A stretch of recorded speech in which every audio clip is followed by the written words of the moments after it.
Alright guys, today's video is about the meningeal layer and duodenal sinuses. So let's go. So today we're going to talk about the dura mater, the peristeel layer, the meningeal layer, the duodenal sinuses, and the pia mater. So let's go. So the dura mater consists of two layers, right? So just a heads up, the dura mater is the most superficial layer of the meningeal layer and has two layers. First, you get the peristeel layer, which lines with the inner surface of the skull and ends at the foramen magnum. So that is the peristeel layer, the yellow one right here. And second layer, you have the meningeal layer, which is a continuation of the dura mater that surrounds the brain and the spinal cord itself. So that is the orange one.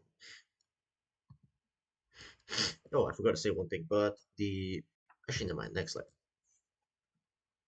All right, so the dura mater, right, consists of how I said the peristeel layer and the meningeal layer, right? So they are normally fused together and separate only to form the dura septa, which is the yellow one in between the uh, they form the dura septa and the duodenal sinuses as well. So you can see how the dura mater splits into the peristeel layer and the meningeal layer itself. So the meningeal layer forms the dura septa, and the peristeel layer forms the dura septa and the duodenal sinuses as well. So what does the dura septa does is it actually folds of the meningeal layer that extends inwards and helps restrict movement. I mean displacement, obviously, of course. And what it does is actually helps stabilize the brain within the skull itself. So next. So the falx cerebri is actually a vertical fold of the dura mater that sits between the right and left side of the brain.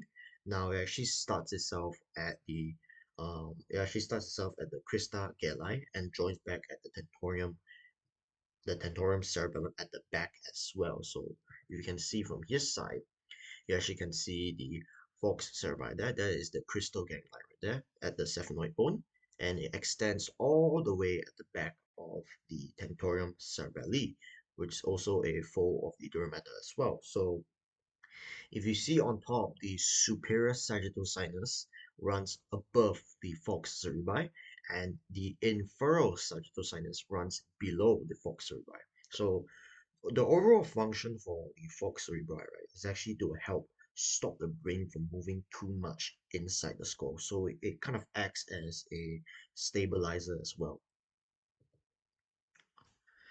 Now, talking about the tentorium cerebelli, the tentorium cerebelli is actually a horizontal fold of the dura mater that basically separates the occipital lobe, the cerebelli, and the cerebellum from each other as well. So, kind of acts like a stabilizer as well. Now, the dura septa, right, or not the dura septa, I mean the falx cerebelli. The falx cerebelli is basically a small vertical fold of the dura mater itself that lies between the two cerebellar hemispheres itself. So it's between the two cerebellar hemispheres itself. So like I said, it's basically a fold of the dura mater itself, but a vertical fold. So next, we're moving on to the dura-venous sinuses. Now, this is quite special. So dura-venous sinuses are basically venous chains found between the peristeel layer and the meningeal layer itself. They carry deoxygenated blood from the cerebral veins, as well as the diastolic veins and the hemisphere veins as well. Now, for the cerebral veins, right, they basically drain blood from the brain itself into the dura-venous sinuses. The emissary veins, right? You can see how they lead from the scalp itself and then kind of insert itself at the skull and then drain into the duodenal sinus itself. And then next, you got diastolic veins. So diastolic veins are not in this graph here, but I can assure you they actually drain blood from the skull itself and then into the duodenal sinuses. So duodenal sinuses, right, are quite similar to um, veins itself because they carry deoxygenated blood. But they also have they also line with endothelium, which basically allows smooth blood flow inside the duodenal sinuses. But they are different from veins itself because they actually lack valves. So valves prevents blood flow from one side to another. So that means the deoxygenated blood can just flow in any direction. It can flow into the duodenal sinuses, then it can flow back into the hemisphere veins, then it can flow back into the cerebral veins, so on and so on. Okay.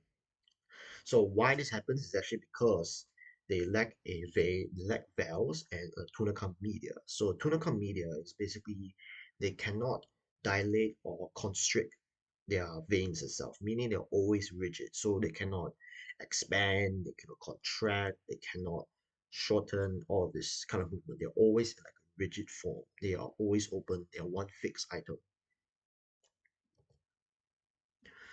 So here are some of the derivative sinuses. Obviously, you have the superior sagittal sinus, the inferior sagittal sinus, then you have the straight sinus, the transverse sinus, sigmoid sinus, the internal jugular vein, the peristeal sinus, and the cavernous sinus. So all of these sinuses you see here, right, eventually drain into the internal jugular vein where they go back into the right atrium of the heart, and then the whole process just repeats again. So I've marked actually a letter symbol for you to memorize if you need. So SISI, sorry, no, SISTSPCI.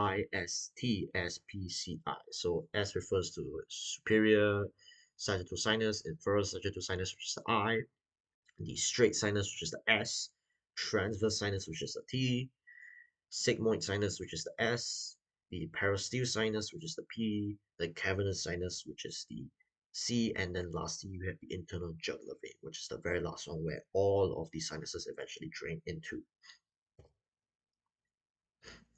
Now, duodenal sinuses, right, or I would like to say the cavernous sinus itself, are located on each side of the Purkinje gland itself. Okay, so you basically can split this up into two groups. First, you got the lateral group, and then you got the medial group. So the lateral group, right, has cranial nerves number 3, number 4, and you have the cranial nerve number 5 branches of the trigeminal nerve, which is the branches of the ophthalmic branch and the maxillary branch as well. And if you look at the middle part, where you have the internal carotid artery and you have cranial nerve number 6, which is the abducens nerve. So this is the middle part down here, and this is the lateral part right there. So yes. Now, the cavernous sinus communicates with the facial vein and the preterinoid venous plexus. So the normal drainage, right, would basically most blood would flow through from the peristeal sinus and into the sigmoid sinus and into the internal jugular vein. But for the anterior connections, like our face, for example, the superior and inferior ophthalmic vein, right, drains the deoxygenated blood into the orbit and then connects with the facial vein itself. Now, because they lack veins, like I said, these sinuses, they lack veins, so blood can basically flow from any direction. If you think of it, it can flow from the superior and inferior ophthalmic vein into the cavernous sinus, or it can flow into the facial vein, then to the paranoid plexus of the veins, then into the internal jugular vein. So any direction they can happen as well. So a clinical importance is that if you have an infection of the nose, the face, or the orbit itself, what happens is that that infection can actually spread to the facial vein and to the ophthalmic veins, the superior and inferior veins, then to the cavernous sinus itself. So now you actually have an infection of the skull itself. So this actually can be quite dangerous because it can cause an intracranial infection itself, or sometimes called a cavernous sinus thrombosis itself. So this can be quite dangerous because the dural sinuses are all linked and connected to each other.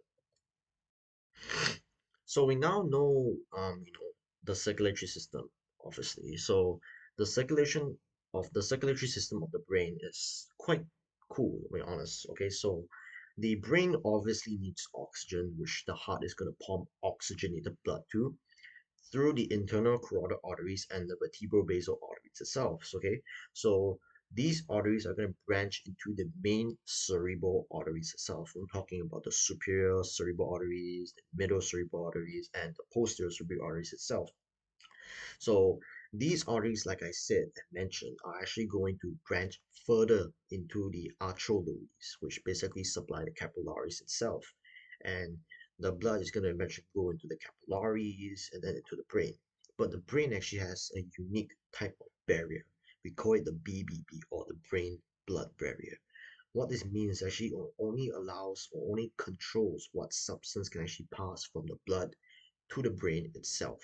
Okay, so after gas exchange of nutrients and oxygen, right, the capillaries eventually drain into the venulus, which basically merge into cerebral veins itself. And like I said, all cerebral veins eventually drain into the venous sinuses, then back to the internal jugular vein, back into the heart in the right atrium itself. Now, last slide, we're talking about the pia matter. Now, the pia matter is actually the most deepest layer of the meningeal layer itself. It's made up of loose connective tissue and is closely associated with the brain and the spinal cord itself. Now, the pia matter basically surrounds the blood vessels and follow the contours of the brain fitting into the gyra and sulaka. So if you don't know what gyra is basically the folds of the brain, while sulaka is basically the indentations of the brain. So you can see how the pia mater kind of sticks with the gyra and sulaka itself. Inside all of these we have basically those blood vessels as well.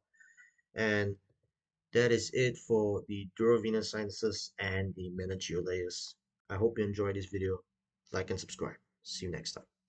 Peace.